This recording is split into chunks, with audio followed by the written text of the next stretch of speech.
Hello, and welcome to the presentation of Learning Semantic Navigation Primitives for Human Habitats using a recurrent state space world model.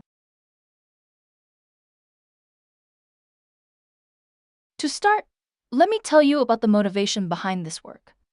We, humans, move effortlessly through our habitats, finding things at places that make sense to us. If we arrived at a previously unseen habitat and were thirsty and wanted a beer, we would likely try one of the doors until we find a kitchen. Then we would look for a fridge. In the process, we might walk to the middle of the room, spot a door, and then walk through it.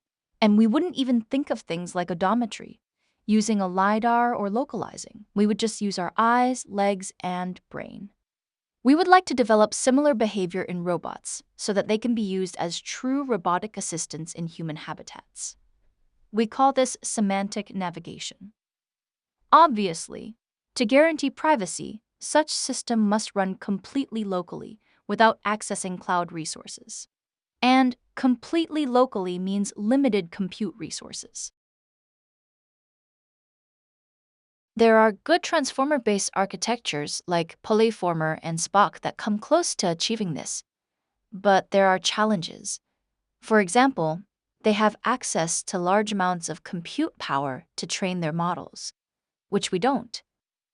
Also, models like Polyformer and Spock are monolithic, which means that mistakes of the model are hard to debug and fix. And finally, as already mentioned, such solutions must run locally. Therefore, building such models to be economical with compute is one thing that needs to be done early on. We therefore looked for an approach that would allow us to research semantic navigation with limited compute resources for training, be deployable on a single Jetson or an AGX device, and ideally be modular. And this is what we came up with. Divide and conquer is a strategy that has served humans for a long time, and the same principle can be applied to complex semantic navigation tasks. We hypothesize that most higher-order complex tasks can be decomposed into a finite number of smaller, primitive tasks, which can in turn be solved using learned behaviors. Examples of such primitive tasks could be walk to the center of the room, or walk to a corner in the room, or find a door and walk through it. We call them semantic navigation primitives, or SNP.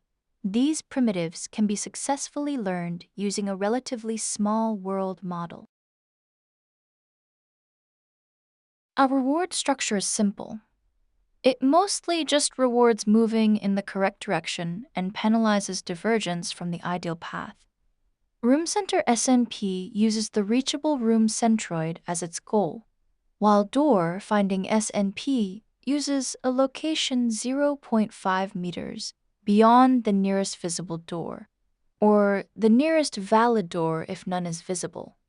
From random starting poses, the agent observes a 64 by 64 pixel first-person image and selects an action from move forward 0.125 meters, turn left 45 degrees, turn right 45 degrees, or stop.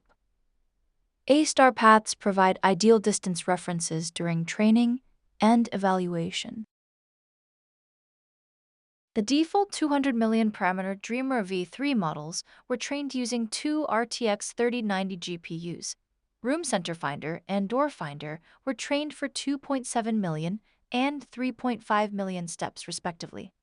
Evaluation on 1,000 unseen habitats produced around 6,000 episodes for either navigation primitive, which we measured using success rate, SR, and success rate weighed by episode length, SEL metrics.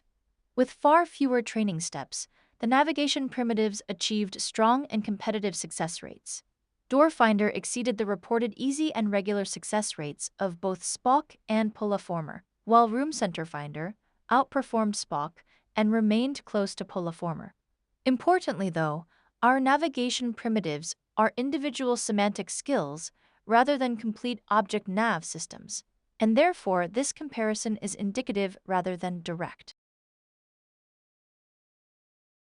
The static images at the bottom are examples of a developing world model.